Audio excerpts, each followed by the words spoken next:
Masih panas ya? My God, it's 80 degrees.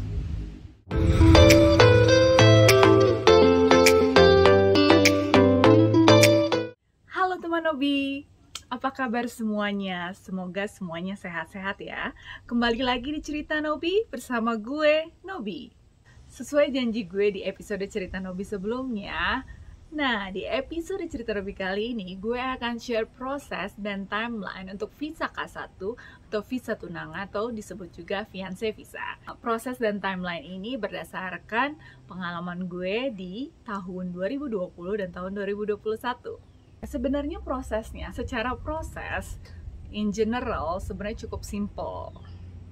Namun berdasarkan range waktunya, agak lama. Gue udah bikin flowchart. Flowchartnya ini agak cukup detail tapi nggak detail-detail banget, makanya akan terlihat kayak panjang ya prosesnya. Sebenarnya ini agak gue lebih detailkan per proses.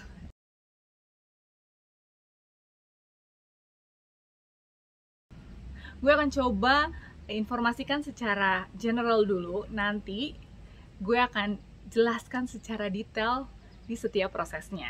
Di awal-awal tentunya ya, tunangan kalian atau warga negara Amerika akan mengirimkan petisi I-129F ke USCIS.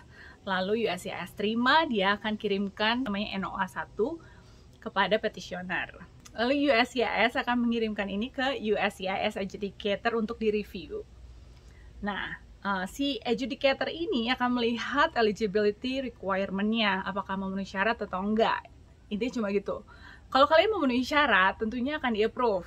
Kalau si adjudicator merasa dia butuh informasi tambahan, dia akan kirimkan namanya RFE, Request for Evidence, ke petitioner. Petitioner harus mereply RFE ini. Kalau si adjudicator ini sudah menerima reply-nya dan merasa, oke, udah oke nih semua dokumennya, tentunya akan di-approve juga. Nah, ketika USCIS approve, mereka akan mengeluarkan namanya NOA 2. Setelah USCIS approve ini, mereka akan kirimkan dokumen case kita ke namanya NVC, National Visa Center. Nah, di NVC ini akan tercreate case number.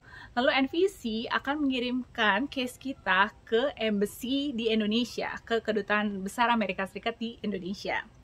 Dan gue kemarin kan kita di Jakarta interviewnya, jadi dikirimnya ke Jakarta. Setelah dikirimkan ke Jakarta, Embassy Amerika di Jakarta akan kirim email ke petitioner untuk nanya informasi beneficiary. Nah, setelah di-reply sama petitioner, Embassy akan email ke beneficiary, yaitu ke gue. Setelah Embassy kirim email ke kita akan melakukan dan mempersiapkan apa yang di email sama Embassy.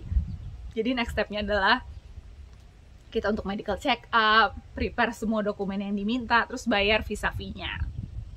Habis itu setelah semuanya oke, tentunya kita akan melakukan proses interview di Embassy Jakarta.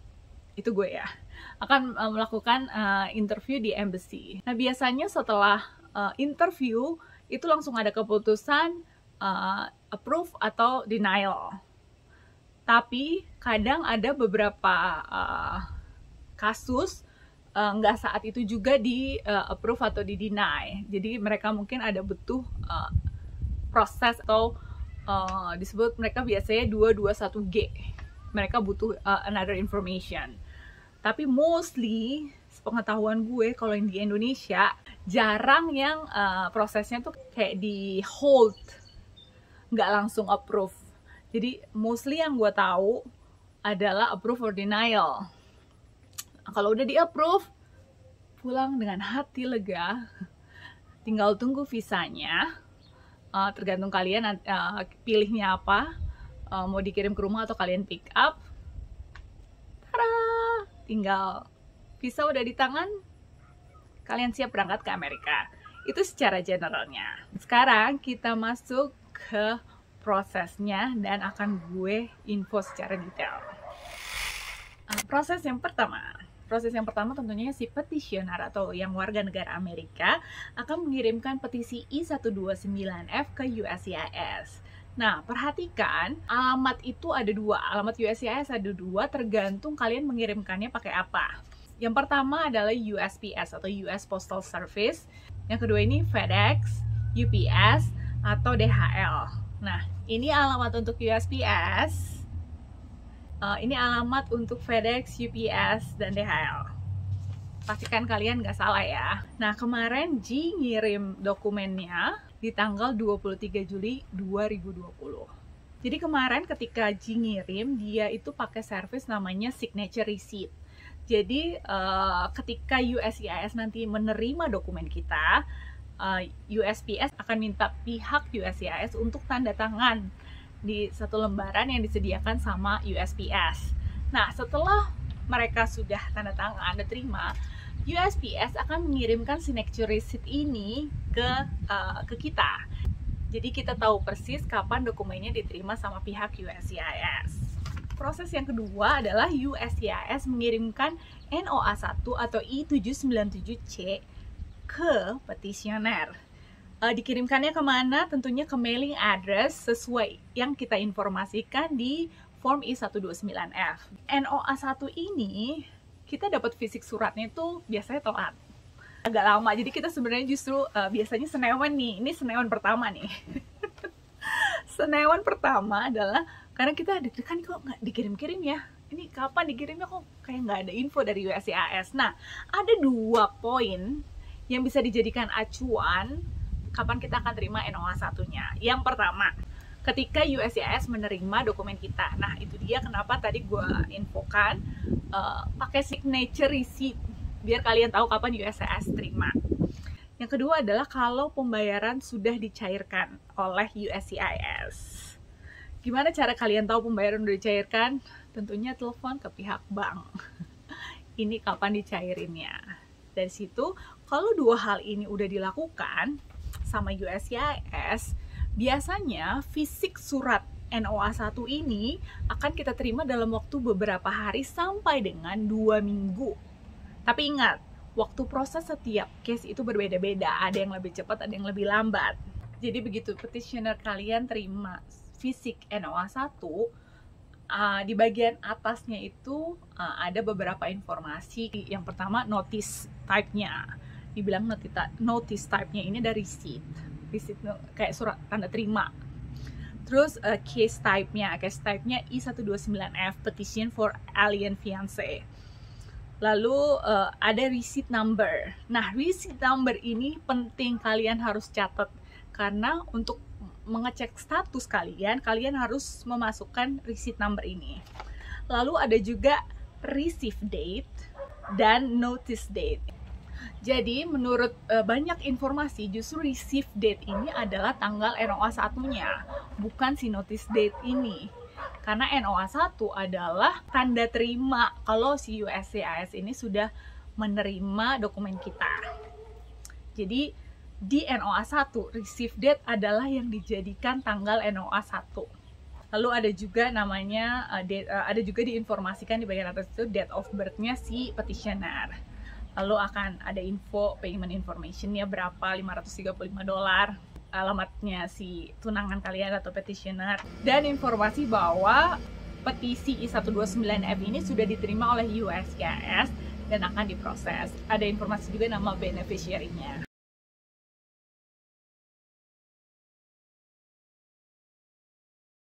Di proses ketiga ini adalah proses yang dilakukan di pihaknya USCIS, yaitu criminal background check.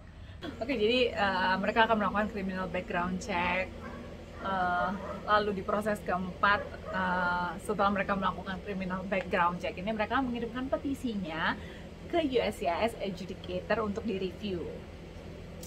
Nah, biasanya ini dikirimkan ke California Service Center atau mereka singkat CSC. Mostly ya dikirimnya ke sana, sepengetahuan gue rata-rata dikirimnya ke sana dulu. Nah, si adjudicator ini akan mereview informasi yang kita tuliskan di form I-129F dan bukti pendukung yang kita kirimkan. Jadi make sure kalian isi dengan baik dan benar dan jujur. Kan ngecek nih syarat-syaratnya. Menurut gue ada 3 syarat penting ya yang harus dipenuhi. Yang pertama, petitionernya udah pasti harus warga negara Amerika. Jadi pastinya dia akan ngecek bukti si petitioner ini warga negara Amerika, either dari pasportnya, dari akte kelahirannya, atau dari bukti-bukti dia menjadi warga negara Amerika lah. Lalu ada bukti bahwa kalian udah ketemu secara langsung di 2 tahun terakhir. Jadi make sure bukti-buktinya lengkap. Dan ketiga adalah ada bona fide intention untuk menikah. Nah ini tuh bisa disertakan dengan bukti, yaitu letter intent to marry, yang gue informasikan di video sebelumnya, di episode cerita lebih sebelumnya. Gue ada kasih lihat bentukan suratnya seperti apa, kalian cek di situ ya. Nah udah deh, setelah itu si adjudicator ini akan mengecek tuh kalau udah oke nih semuanya, tentunya kalian di approve dan akan terima NOA 2. Kalau menurut si adjudicator ini dia butuh informasi tambahan dari kalian, dia akan mengirimkan namanya RFE, Request for Evidence. Nah kalian harus mereply RFE ini sih kalau nggak salah RFE ini 3 bulan ya maksimum, ada tanggalnya yang harus maksimum tanggal yang harus kalian penuhi. Si USCIS ini harus menerima dokumen itu maksimum di tanggal tersebut yang mereka cantumkan di surat request for evidence ini. Karena kalau enggak, kalian langsung di-deny, okay? Karena mereka bikin keputusannya berdasarkan apa yang mereka punya. Kemarin itu gue dapet RFE, jadi gue menerima RFE. Ini akan gue bahas lebih detail di video terpisah ya, karena video di episode ini udah cukup panjang ya. Gue akan bahas khusus tentang RFE. Jadi di RFE kita itu, karena kita ketemu di online dating website, diminta buktinya sama adjudicatornya bahwa tempat dating site kita waktu ketemu awal ini bukan IMB atau International Marriage Broker. Ini sebenarnya ada pilihannya di page halaman 8 nomor 55. Jadi ini tuh nggak dicentang sama CG. Jadi harusnya dicentang no.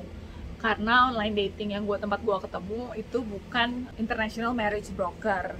Gimana cara taunya? Sebenarnya ada di term and condition, cuma lo males baca dong pastinya. Nah gue waktu itu sudah mengirimkan email ke customer service-nya justru malah Agustus 2020. Gue terima RFE ini tuh di tahun 2021. Jadi gue sudah satu step lebih awal. Jadi gue udah tahu sebenarnya kira-kira RFE yang paling sering ditemui sama case-case I129F ini apa aja. Nah salah satunya gue prediksikan ini. Waktu Ji baru awal kirim dokumen, gue udah email ke customer service-nya dating site yang tempat gue sama Ji ketemu. Gue tanya sama dia, ini International Marriage Broker bukan? Nah mereka langsung info, oh bukan, bla bla bla. Nah gue screenshot lah email itu dan akhirnya gue kirimkan ke Ji untuk Ji kirim balik sebagai reply RFE. Nah gue itu terima RFE, ini kasusnya panjang banget ya. Jadi bener gue akan kirim, gue akan bikin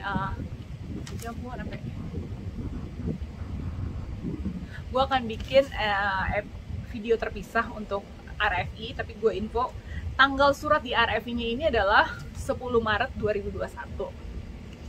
Terima fisik surat RFE ini 28 Mei 2021 setelah berkali-kali minta resign dan meminta bantuan kepada anggota Kongres. Ini gue akan bahas terus, ini gue akan bahas di episode terpisah ya. Kirim balasannya di 1 Juni 2021, diterima sama USCIS kalau nggak salah tanggal 2 atau 3 Juni 2021. Dan RFE ini tuh expirednya di tanggal 7 Juni. Jadi itu sangat mepet banget ketika kita terima. Nah, jadi pastikan kalian di page 8 nomor 55 centangnya no. Ya, jangan lupa. Ketika adjudicatornya sudah oke dengan RFE yang kita terima, baik kalian yang terima RFE atau enggak, pasti akan di-approve. Ketika di-approve, si USCIS ini akan mengeluarkan namanya NOA 2, yaitu adalah approval. Gila, kamera gue sampai gerak kok gara-gara angin deh. Kenceng banget. Oi. Oke. Jadi si USCIS akan mengirimkan NOA 2 ke petitioner. Jadi setelah USCIS approve, proses selanjutnya adalah USCIS akan mengirimkan NOA 2 ke petitioner. Nah, gue tuh kemarin sekali lagi ini gue informasikan tanggal approvalnya akan tertulis di surat fisiknya NOA 2 itu tanggal tanggal 15 Juni 2021. Biasanya kita nerima fisik surat NOE 2 itu 5 sampai 7 atau 9 bulan sejak NOA 1, sejak tanggal NOA 1. Sekali lagi ini hanya acuan ya, bukan waktu yang pasti karena setiap case itu berbeda-beda. Gue akan kasih tips. Setelah kalian nerima NOA 2, gue kasih tips untuk kontak NVC melalui link ini. Gue akan info juga di description box. Nah, apa yang kalian lakukan di link ini, kalian update email addressnya petitioner sama beneficiary. Walaupun sebenarnya email address kalian tuh nggak berubah. Cuma info aja di situ kalau kalian bilang update email address. Walaupun emailnya kalian nggak berubah ya. Karena dengan kalian mengisi link ini, dengan mengupdate email ini, kalian akan terima email alert. Kapan filenya diterima sama si NVC, kapan case numbernya di-assign, dan kapan case-nya dikirimkan ke embassy. Kenapa emailnya sekarang? Karena dibalesnya lama. Jadi waktu itu gue isi inquiry ini 22 Juli. Gue tuh ngisinya telat. Gue gitu mau ngisi-ngisi tapi gue lupa. Gue ngisi tuh 22 Juli, baru dibales di reply 12 Agustus. Jadi kalian tahu ya, cukup lama nih. Makanya kenapa gue saranin kalian begitu dapat NOA 2-nya, fisiknya, kalian langsung aja tuh bikin di linknya. Oke?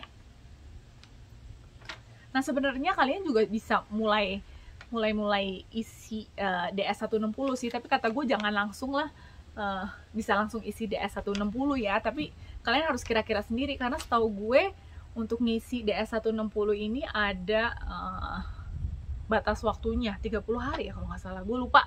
Kalau mau lihat-lihat DS160 bisa kalian cek-cek aja dulu biar kalian tahu informasi apa sih yang dibutuhkan di DS160. Ini DS160 ini form yang berdiri sendiri, dia nggak butuh apa-apa untuk login. Gue akan info link untuk isi DS160-nya untuk kalian cek-cek aja karena dia nggak connect kemanapun.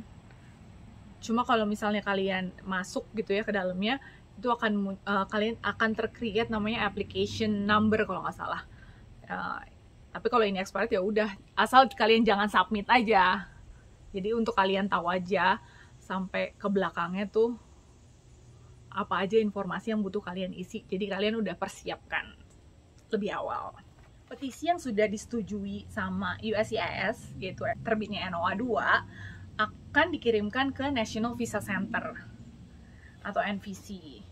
Nah, kemarin itu kita NVC-nya NVC terima dokumen kita tuh di 12 Juli 2021. NOA 2 gue tuh 15 Juni 2021, NVC terima di 12 Juli 2021. Jadi butuh kurang lebih 1 bulan ya. Nah iya, memang biasanya butuh waktu kurang lebih 30 hari untuk NVC nerima dokumen dari USCIS. Bisa lebih cepat, bisa lebih lambat, as usual ya. Nah lalu sekitar kurang lebih 5-10 hari kerja untuk NVC ini masukin datanya ke sistem dan produce namanya case number. Jadi sekitar 1-2 minggu, ditambah 1-2 minggu kemudian. Nah waktu itu G itu nelfon ke NVC, gue kasih tahu nomornya, tolong telepon di jam segini kira-kira. Gue lupa tapi waktu itu G telepon NVC-nya tanggal berapa untuk cek case number yang di-create sama NVC. Karena case number di NVC sama number yang dari USCIS, yang di USCIS itu kan receipt number. Kalau NVC ini case number. Karena gue butuh case number ini buat ngecek status, biar lebih gampang lagi ngecek statusnya. Jadi dapat info case number sama invoice ID. Invoice ID ini untuk kita K1 visa applicant itu kita nggak butuh, jadi bisa di-ignore aja kalau mau catat nggak apa-apa. Yang kita butuh adalah case number-nya. Kalau kalian mau telepon, ini nomor teleponnya, gue kasih tahu. Kalian boleh pilih yang mana aja sebenarnya, karena either way juga akan masuk ke operator service. Lalu operator service available di Senin sampai Jumat jam 7 pagi sampai jam 12 malam. Eastern time ya, ini Eastern time. Jadi kalau bisa kalian telepon tepat saat mereka buka jam 7 pagi. Atau enggak di evening, mungkin sekitar jam 5 sore. Karena phone trafficnya lebih light aja gitu. Kalau kalian tahu info NVC jam operasional yang berubah, tolong diinfo juga ya di bawah ini. Ini informasi yang gue tahu. Yang gue informasikan sebelumnya, NVC ini akan assign a case number. Jadi akan ada case number. Case numbernya itu 3 alphabetical, lalu diikuti 10 digit number. Nah, 3 alphabetical ini adalah karena interviewnya di Jakarta, di embassy di Jakarta, jadi JAK, kayak dari Jakarta. JAK diikuti 10 digit number.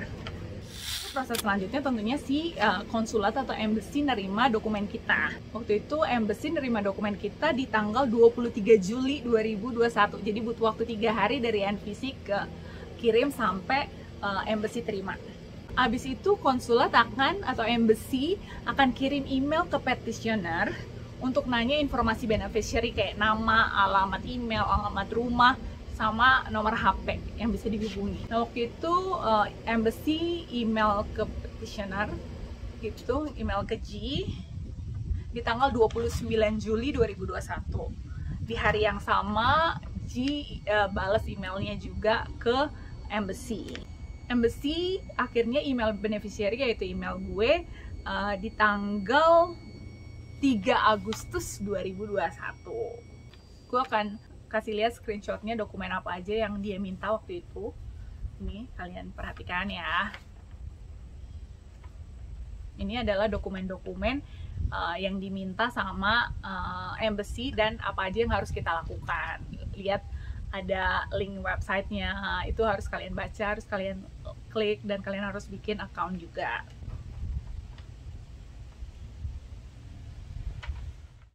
Nah, next prosesnya adalah hubungi rumah sakit untuk melakukan book appointment untuk medical check up, karena kalian nggak bisa main langsung datang aja, jadi kalian harus bikin appointment dulu.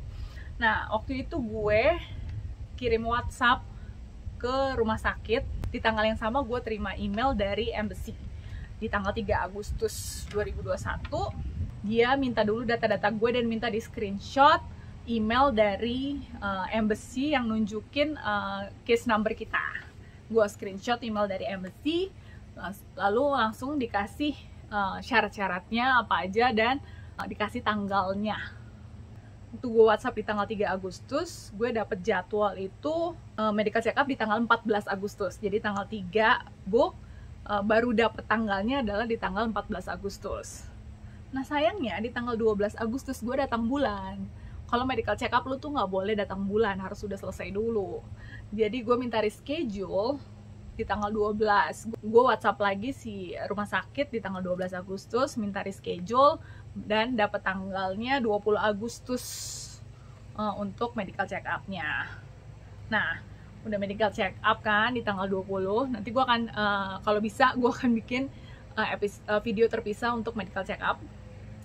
Abis gue medical check up tanggal 20 Agustus, di WhatsApp di tanggal 23 Agustus, jadi cuma butuh 3 hari.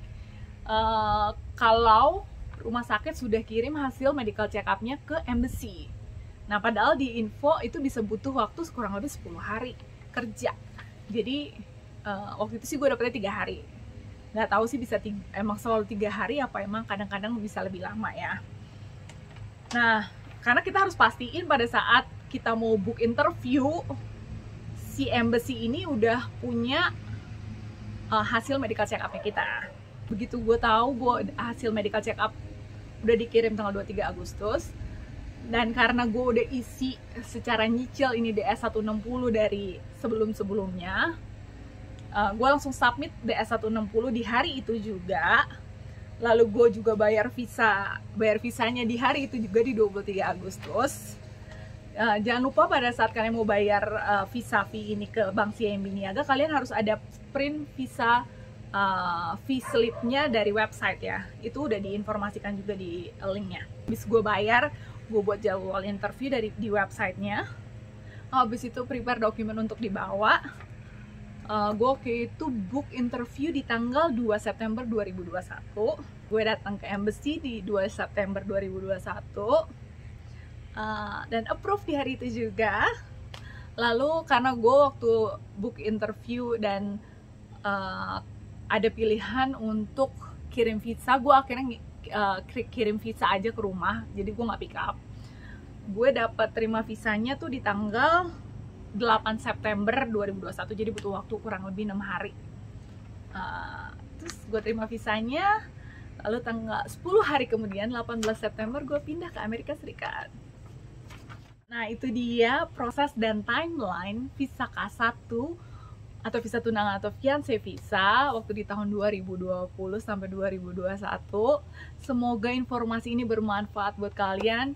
Dan ayo, kalian prosesnya udah sampai di mana? Komen di bawah ini proses kalian udah sampai di mana.